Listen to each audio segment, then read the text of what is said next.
Welcome back, everybody. Hey, it's Thursday now. It's 6:30. I'm Neda Iranpour. I'm Eric Connor. Glad you are with us. Checking in with Evan Ronnie on our forecast here today. And I know it's a nice dry day that we experienced the past 24 hours, but as is 2023, things may change a little bit. Yes, exactly. I mean, we finally have a stretch of dry weather, but today is going to be the final day where we could experience some showers and mainly bring in 1/100th of an inch to 1/10 of an inch in total to us.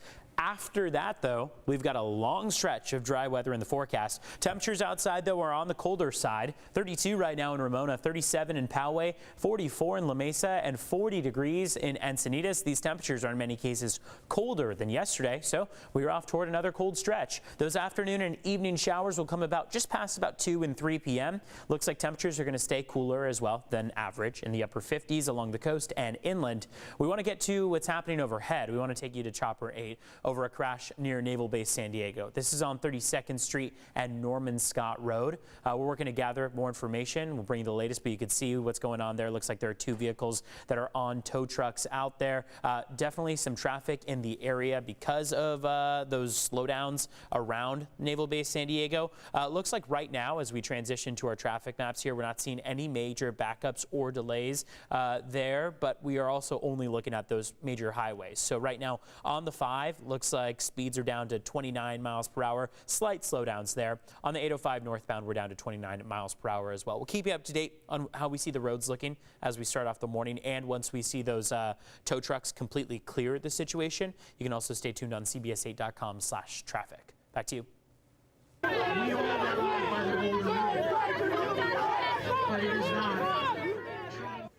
Quite a large gathering there last night. This morning, the YMCA of San Diego County responding after these dueling protests that you're looking at all over their locker room policy. A 17-year-old girl says she was, quote, terrified after seeing a transgender person using the women's locker room. CBS 8's Dana Marie McNichol live outside the YMCA in Santee now with the latest on this. Dana Marie? Well, this is an international headline as well as getting a lot of attention on social media this morning. Here in Santee, they did close their doors a little bit early yesterday due to those protests, but hours are operating as normal, opening at 5 a.m. this morning. Now, we did hear from 17-year-old Rebecca Phillips last week at a city council meeting for Santee. She describes what she saw and felt after swimming here last month. As I was showering after my workout, I saw a naked male in the women's locker room. I immediately went back into the shower, terrified, and hid behind their flimsy excuse for a curtain until he was gone. Phillips said that the YMCA management later told her that person was transgender and was allowed to use the women's locker room, and that Phillips was not in any danger. Under state law, people must be allowed to use facilities such as restrooms or changing areas that align with their gender identity. Management at the YMCA here in Santee did close 5 hours early for safety reasons when they learned of these dueling protests.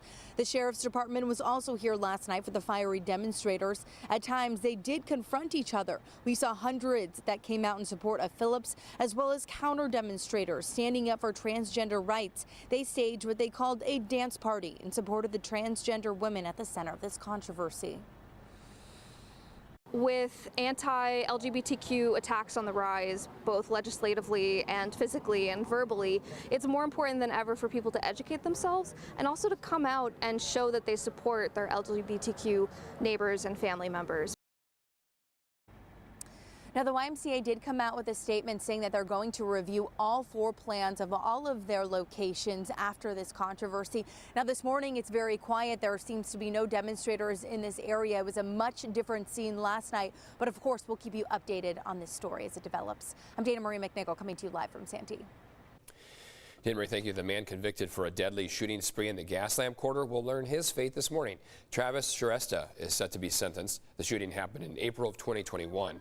Prosecutors say Shrestha killed a man working as a valet outside the Pendry Hotel. Authorities say he then walked north on 5th Avenue and yelled at a group before opening fire again. He faces the possibility of life in prison. San Diego Mayor Todd Gloria wants to extend the city's state of local emergency for COVID-19, but only by about 3 weeks. Right now, it's set to expire coming up on February 9th. In a staff report obtained by CBS 8, the mayor's office is suggesting the city council to extend the local emergency until February 28th instead. That's the same date California's state of emergency is set to end.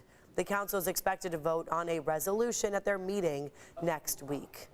More people are becoming homeless than moving into housing here in San Diego.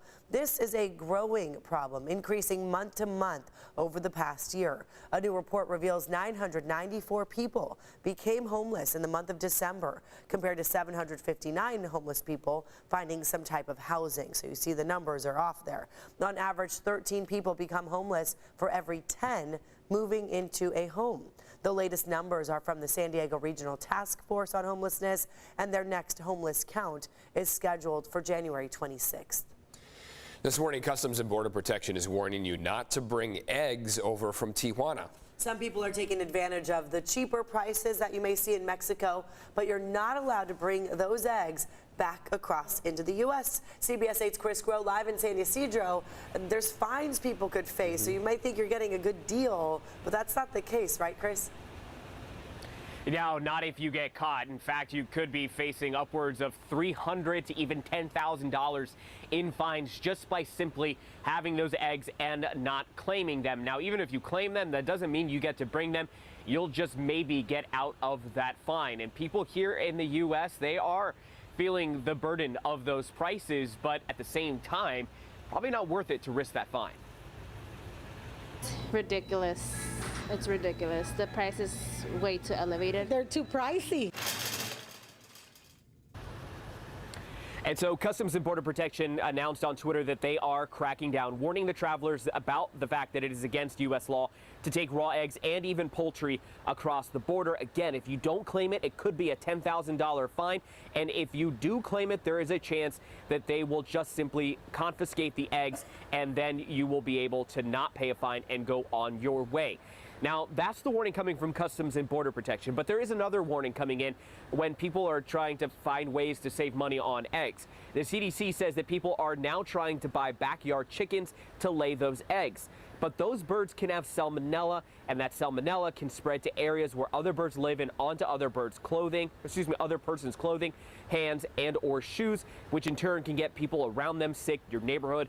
Coops have also been connected to over 1,000 people getting sick with the disease. So again, both these ideas, bringing eggs across the border and having chickens in your backyard, chicken or the egg, both are going to be bad ideas. So the answer to that question is both. But there are ways, of course, that you can shop to try to find the best deal, and we do understand that some shelves are even barren. But remember, the reason why we're seeing this right now is due to a rash of bird flu. So there is the idea here that in due time, we will see those shelves start to restock and those prices start to go down, but we just don't know when yet.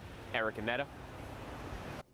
All right, Chris, thanks for that. Right now, the city of San Diego is dispatching additional crews to address a spike in potholes after the rain. Normally, up to 9 two-person teams are available for repairs, but now the city says about 150 employees will be assigned.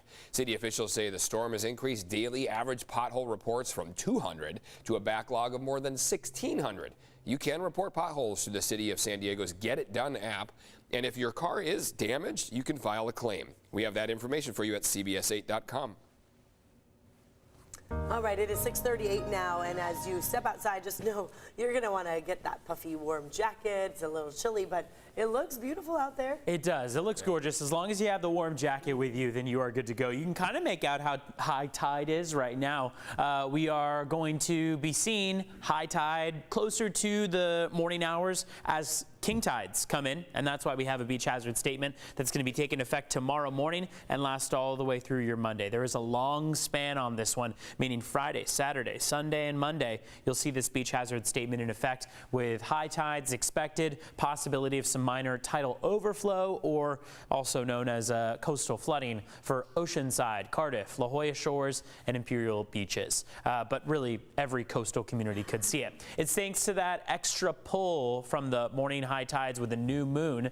Minor flooding possible. Again, those local shores. You can see what time high tide and low tide are. High tide is going to be the time that you maybe want to avoid being too close to the water, especially if your plan is to walk in the sand. You might not have as much room to walk on. Whereas toward the afternoon, when we get to low tide, well, that's when we'll see a pretty open space for you to be able to walk out and explore the local community there along the water that you maybe don't normally get to see. There's a chance that we have a few showers that come into the forecast by this afternoon and this evening. You see that first wave move onshore from the coast inland. That's going to be toward your about 3 to 10 p.m. hours. So closer to 10 p.m. is when most of these showers will start to subside. You can see by 11 we're mostly dry out there. We're expecting between 1/100th of an inch and 1/10th of an inch. Very light accumulations overall. Upper 50s and low 60s in the forecast for your temperatures. This is cooler than average, and we're going to stay cooler than average for the next couple days. Head back toward average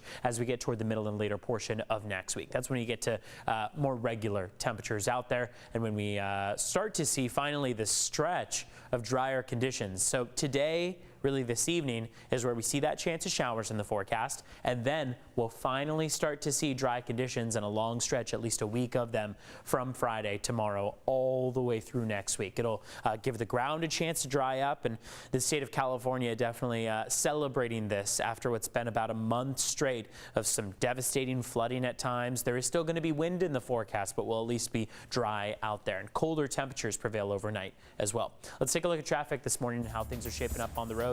We earlier were taking you to what were two vehicles being towed away in the National City area right at Naval Base San Diego. That was on 32nd Street. We have now seen that cleared. Those tow trucks have left the scene. Roads are reopened in the area. Want to show you the slower speeds, though, that we're still encountering on the 5 and the 805. You can see how the 5 northbound, we're down to the 16 mile per hour commute. And on the 805, we're at 21 miles per hour out there. So a bit slower, but remember that you can always find more on our forecast and how traffic is looking on cbs8.com/traffic. Back to you.